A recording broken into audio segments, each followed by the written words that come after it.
എന്ത് കിട്ടിയാലും ഞാൻ വെക്കും. അതാണ് ഗംഗാധരൻ മുതലാളി. ആ ദേ ഒരു 4 ലോഡ് തേങ്ങ ഉണ്ടാവും. 4 ലോഡ് തേങ്ങ വേണ കൊണ്ടുപോ. എനിക്ക് ബ്രോക്കറില്ല, ബാർഗനിങ് ഇല്ല, ഒന്നുമില്ല.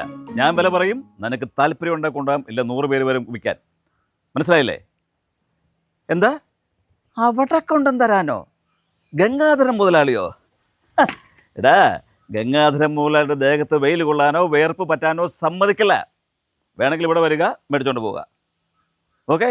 എന്തും എടുക്കടാ, എന്തും എടുക്കും. ഗംഗാധരൻ മുതലാളിയുടെ അടുത്ത് എന്ത് കൊണ്ടുവന്നാലും എടുക്കും. അത് മറിച്ച് വിൽക്കും. എങ്ങനെ മറിച്ച് വിൽക്കും? നല്ല ലാഭത്തിന്. അതാണ് ഗംഗാധരൻ മുതലാളി.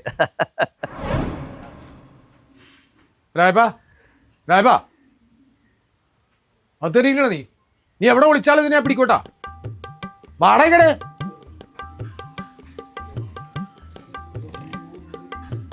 ഒളിഞ്ഞു നോക്കാതെ ഇങ്ങോട്ട് വാടാ. നീ എന്താ തെറിയിരിക്കണത്? എത്ര പ്രാവശ്യം ഞാൻ ഫോൺ വിളിച്ചെന്നറിയാം? വന്നായിരുന്നു. ഞാൻ വന്നല്ല, എത്ര പ്രാവശ്യം തന്നെ ഞാൻ ഫോൺ വിളിച്ച ഫോൺ എടുക്കാത്തത്?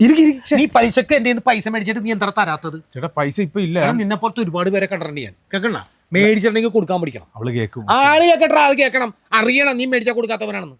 നീ എന്റെ അടുത്തല്ലേ പൈസ ഒപ്പിക്കേണ്ടത്. ഞാൻ എത്ര രൂപ തരാറുണ്ട്? 2000 രൂപ തരാറുണ്ട്. 2000 രൂപ അളിയാ തരാ. എന്തളിയാ? ആരുടെ അളിയൻ? നീ എന്റെ അളിയനാണ്. കാശ് മേടിക്കണേ, ആ ഉത്സാഹം കാശ് കൊടുക്കാനും കാണിക്കണം. ഞാൻ തരാൻ ചേട്ടാ. ആദ്യം നീ എനിക്ക് 1000 രൂപ നീ എന്റെ എടുത്ത്, അത് മേടിക്കാൻ വന്നപ്പോൾ നീ എന്റെ 2000 എടുത്ത്, എന്നിട്ട് 1000 നീ എനിക്ക് തന്നു. ഒരു 3000 രൂപ എനിക്ക് തരാൻ പറ്റുമോ? 3000 രൂപ നിനക്ക് വന്നിട്ട് ചേട്ടൻ ഞാൻ 2000 രൂപ തരാനുള്ളത്. ആ 2000 തിന്നാ ഇടപാടങ്ങ് തീർത്തേക്കാം. അപ്പൊ ബാക്കി പിന്നെ തരാനുള്ള 3000 അത് ഞാൻ പിന്നെ തരാം. നീ ഇങ്ങനെയാണ് ഇത് വർദ്ധിപ്പിച്ച് ഈ പരുവത്തിലാക്കിയത്. എനിക്ക് കിട്ടാണ്ട 2000 കിട്ടിയിട്ടേ ഞാനിന്ന് ഇവിടുന്ന് പോകുന്നുള്ളൂ. മേടിച്ചാലേ കൊടുക്കാൻ പഠിക്കണം. ഞാൻ ഒരു കാര്യം ചോദിക്കട്ടെ, ഞാൻ എത്ര പ്രാവശ്യം ചേട്ടൻ്റെ വീട്ടിൽ കയറി ഇറങ്ങി വന്നിട്ടാണ് എനിക്ക് 2000 രൂപ വന്നത്? എത്ര പ്രാവശ്യം വന്നു? നിങ്ങൾ ഞാൻ വന്നപ്പോഴേ എടുത്തു വന്നിരുന്നെങ്കിൽ നിങ്ങളിപ്പോൾ വന്നപ്പോൾ ഞാനും എടുത്തു വരില്ലായിരുന്നു. നീ എന്റെ 2000 മേടിച്ചിട്ടുണ്ടെങ്കിൽ ആളറിയണം. നീ 2000 മേടിച്ചിട്ടുണ്ടെങ്കിൽ 2000 കൊണ്ടേ ഞാൻ ഇവിടുന്ന് പോകുള്ളൂ. ചൂടാകണില്ല. എന്റെ 2000 വിലയുണ്ട്, നിനക്കൊരു വിലയില്ല. നീ കള്ളുടിച്ചുള്ള കാശാണ്. നീ കണ്ട വ്യൂറേജിലും കള്ളു ഷാപ്പിലൊക്കെ കയറി ഇറങ്ങുന്നത് എന്റെ പൈസ എടുത്തിട്ട് അടങ്ങി. എനിക്ക് 2000 തന്നാലേ പോകുള്ളൂ. അത് എന്റെ വീട്ടുകാരെ അറിയിച്ചിട്ടേ ഞാൻ പോകുള്ളൂ. ഇല്ലെങ്കിൽ ഞാനിവിടെ ഉണ്ടാവും. പോവില്ല. പോവില്ല, പോണില്ല, ഇവിടെ കിടക്കും. ക്യാഷായിട്ട് തന്നെ തരണമെന്നുണ്ടോ? ക്യാഷായിട്ട് തന്നെ വേണം. അതോ വീട്ടിലെന്തെങ്കിലും സ്ഥാപന ജംഗമ വസ്തുക്കൾ അങ്ങനെ എന്തെങ്കിലും നമ്മൾ ഭാര്യയുടെ കമ്മലമാലയൊക്കെ പൊട്ടിച്ചു തരാനാണ്? അതല്ല, പിന്നെ വേറെന്തെങ്കിലും. എന്താണെങ്കിലും 2000 മേലെ ഈട് നിൽക്കുന്ന സാധനം ഇരിക്കണം. 2000 ഒന്നും അല്ല, ആ സാധനത്തിന് നമ്മൾ കൽപ്പിക്കാൻ പറ്റാത്ത വിലയാണ് ഇപ്പം. എപ്പോഴാണ് വില കയറിക്കൊണ്ടിരിക്കണമെന്ന് അറിയാൻ. എടുക്കട്ടെ, എനിക്ക് പോണം, വേറെ പണിയുള്ള.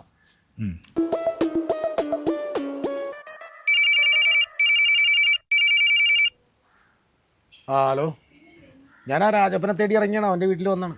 അവന് 2000 രൂപ തരാനുണ്ടല്ലോ. ആ ഭീഷണിപ്പെടുത്തിയപ്പോൾ ഇപ്പം തരാമെന്ന് പറഞ്ഞു. പൈസ ആയിട്ടില്ല, അതിന് ഒത്ത മൂല്യമുള്ള ഒരു സാധനമെന്ന് പറഞ്ഞത്. അത് ചിലപ്പോൾ കുപ്പി ആയിരിക്കുള്ളൂ. ഞാൻ കുപ്പി അടങ്ങി ഞാൻ അങ്ങോട്ട് വരാം. ഞാൻ ഗ്ലാസും സോഡയും ഒക്കെ മേടിച്ച് വെച്ചോ. ശരി.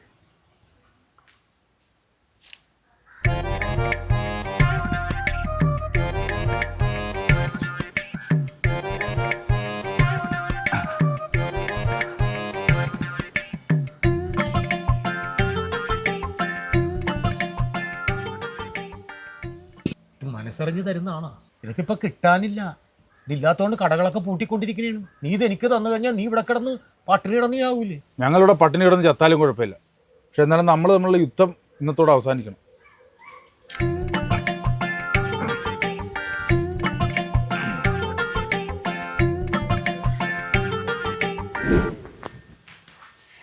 എന്റെ ദൈവമേ, ഈ ലോകത്ത് എവിടെയൊക്കെ യുദ്ധം നടക്കണം? ഒരു മിസൈല്, ഒരു ബോംബ് ഈ നടക്കുന്നല്ലേ വന്ന് വേണമെങ്കിൽ ഞാനും എന്റെ പിള്ളേരെ രക്ഷപ്പെട്ടേനെ. എന്താണ് നിനക്ക്? മര്യാദ എന്റെ മക്കിട്ട് കയറാൻ പറ്റുന്നത് കേട്ടോ, ഞാൻ പറഞ്ഞേക്കാം. വേണ്ട, ഈ കുടുംബത്തിന് വല്ല സാധനം ഉണ്ട് എടുത്ത് വിൽക്കാനായിട്ട്? ജീവനുള്ളോണ്ടായിട്ട് ഞാനിവിടെ ഇങ്ങനെ നിൽക്കണത്, അല്ലെങ്കിൽ എന്നെ എടുത്ത് വിറ്റാനെ. പിന്നെ എന്തെങ്കിലും ഓഫർ കൊടുത്താൽ പോലും ആരെടുത്തോണ്ട് പോകാനാണ് വിൽക്കാനെ? വൈകുന്നേരം പിള്ളേരെ സ്കൂളിൽ നിന്ന് എത്തിനേക്കാളും മുന്നേ ഗ്യാസ് ഈ കുടുംബത്തിൽ തിന്നുകണ്ടല്ല. നിങ്ങളെ ഞാൻ മണ്ണെണ്ണ ഒഴിച്ച് ഞാൻ കത്തിക്കും. അമ്മച്ചിയാണ് ഞാൻ കത്തിച്ചിരിക്കും. പറയണത് ഞാനാ, കേട്ടല്ല?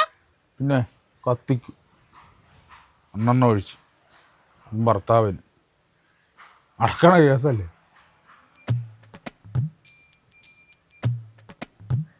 ചിലപ്പോൾ കത്തിച്ചാലേ ഇപ്പോഴത്തെ കാലാണെങ്കിൽ ഒന്നും പറയാനൊക്കെ.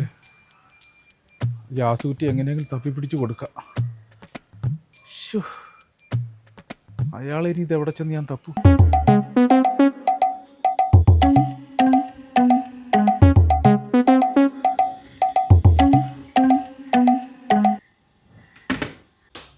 ഒരു മുതൽ ഞാൻ കൊണ്ടുവന്നിട്ടുണ്ട്. ഇതൊന്നങ്ങനെ എടുത്തിട്ട് കാശും കന്നെങ്കിൽ ഞാൻ അങ്ങോട്ട് നോക്കണം. എന്താ ഉദ്ദേശിക്കുന്നത്? അല്ല, ഇതിപ്പോൾ പുറത്ത് ഭയങ്കര മാർക്കറ്റ് ഉണ്ട്. ഇത് കിട്ടാനില്ല. ഇത് ഇല്ലാത്തതുകൊണ്ട് ഇത്ര കടകമ്പോളങ്ങളൊക്കെ തന്നെ അടച്ചു കളഞ്ഞ റെസ്റ്റോറൻ്റൊക്കെ. അവർക്ക് ഇത് കിട്ടിയാൽ നല്ല വില കിട്ടും. പക്ഷേ എനിക്കൊരു 3000 കിട്ടിയാൽ മതി. 3000?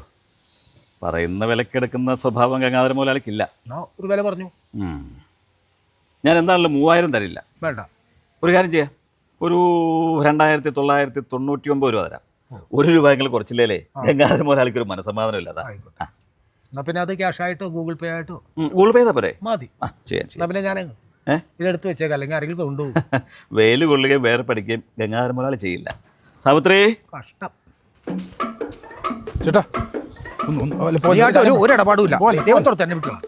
നീയായിട്ട് എനിക്ക് ഒരു ഇടപാടും ഇല്ല. അങ്ങനെ പറയല്ല. 10 പൈസ ഞാൻ തരില്ല. പൈസയുടെ അല്ലെന്ന്. പിന്നെന്താണ്? നമ്മളാ ഗ്യാസ് എടുത്തല്ലോ, തന്നു വിട്ടല്ലോ തരാനുള്ള പൈസ, അതൊന്നും വേണം അത്യാവശ്യം. അത് എനിക്ക് നീ തന്നു, ഞാൻ കൊണ്ട് വേറെ കൂടത്തു. അല്ല, അത് വീട്ടിൽ ഭയങ്കര പ്രശ്നമാണ്. അതിന് എന്തിനു തരാൻ പോയി? അല്ല, നമുക്ക് തിരിച്ചെടുക്കാം. അതൊന്നും പറഞ്ഞു നടക്കുന്നില്ല. അങ്ങനെ അത് അയാൾ ഇനി ആർക്കെങ്കിലും കൊടുത്തിട്ടുണ്ടായില്ലോ എന്ന് എങ്ങനെ അറിയാം? ആർക്കാ കൊടുത്ത? ഗംഗാധര മുരളിക്ക് മെയ്യടങ്ങി പണിയെടുക്കാത്ത ഒരാളില്ലേ? വെയിൽ കൊള്ളാത്ത. അയാൾ കൊണ്ട് കൊടുത്തു. അത് നമുക്ക് എടുക്കാം. എടാ, അയാൾ തരുമെന്ന് എനിക്ക് തോന്നുന്നില്ല. അല്ല, ചേട്ടനായാലും കൊടുത്തല്ലേ. അപ്പൊ ഞാനും കൂടെ വരാം. അപ്പൊ ചേട്ടൻ അയാൾ എന്തെങ്കിലും പറയണമെങ്കിൽ ചേട്ടൻ കൊടുത്താണെന്ന് ചേട്ടൻ ഉറപ്പുണ്ട്. നിങ്ങൾ തമ്മിൽ ആയിക്കോളണം. അത് ഓക്കെ. എനിക്കത് എടുക്കണം. എന്താ അറിയാം, വളരെ അത്യാവശ്യമാണ്. ഇതല്ലേ എടുത്തു വെച്ചിട്ടില്ല മുരളിയെ? മുതലാളിനെ വിളിക്കണ്ടേ? നമ്മുടെ സാധനം ഇവിടെ ഇരിക്കുമല്ലേ, നമുക്ക് എടുത്തിട്ട് പോയാലോ? ഇവിടെ നിന്ന് എടുത്തുകൊണ്ട് പോകാനോ? ഇതാ എവിടം വരെ കൊണ്ടുപോകും? പുള്ളിയുടെ വീട്ടിലെ ഗ്യാസ് ആയിരുന്നേ. എൻ്റെ ഭാര്യ പൊന്നുപോലെ വെച്ചിരുന്നൊരു ഗ്യാസാണ്. ഒരു സാമ്പത്തിക ടൈറ്റ് വന്നപ്പോൾ ഞാൻ അടുത്ത് മറിച്ചെന്നേ ഉള്ളൂ. എനിക്കത് തിരിച്ചു വേണം. തരും. എന്താ ചെയ്യുക? ഒരാളൊരു സാധനം കൊണ്ടുവരിക, ഉടനെ തന്നെ അത് തിരിച്ചു മേടിക്കുക. ഇതൊന്നും ഈ ഗംഗാധരൻ മുതലാളിക്ക് ഇഷ്ടമല്ല. അല്ല, അങ്ങനെ പറയരുത്. നമ്മൾ എന്താന്ന് വെച്ചാൽ അത് എടുത്ത വില തന്നെ അങ്ങ് തന്നേക്കാം. കൊടുത്ത വിലക്ക് നമുക്ക് തരില്ല. എന്തെങ്കിലും ഒരു ഇച്ചിരി കൂട്ടിയിട്ടേ വരുള്ളൂ. എന്തെങ്കിലും ചായ കുടിക്കാനുള്ള കാശ് നമുക്ക് കൊടുക്കാന്നേ. സ്വന്തമാണ്. ഇങ്ങനെയൊക്കെ വന്ന് സങ്കടം പറയുമ്പോൾ ഈ ഗംഗാധരൻ മുതലാളിയുടെ മനസ്സങ്ങോട്ട് അലിയും. ഒരു കാര്യം ചെയ്യാം, തന്നേക്കാം. ഭാഗ്യം. എന്ത് തരും മുതലാളി പറ. ഞാനൊരു 15000 രൂപയ്ക്കാണ് തന്നേക്കാം.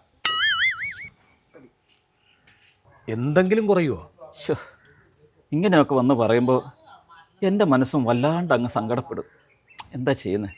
ഇങ്ങനെ വരികയും ചെയ്തില്ലേ. ഒരു കാര്യം ചെയ്യാം, ഒറ്റ വില, ഇനി അതിൽ നിന്ന് കുറയ്ക്കില്ല. 14999 രൂപ. ഞാൻ വന്നതുകൊണ്ട് 1 രൂപ കുറച്ചിട്ടുണ്ട്. പോയേക്കാം. എന്താണ്?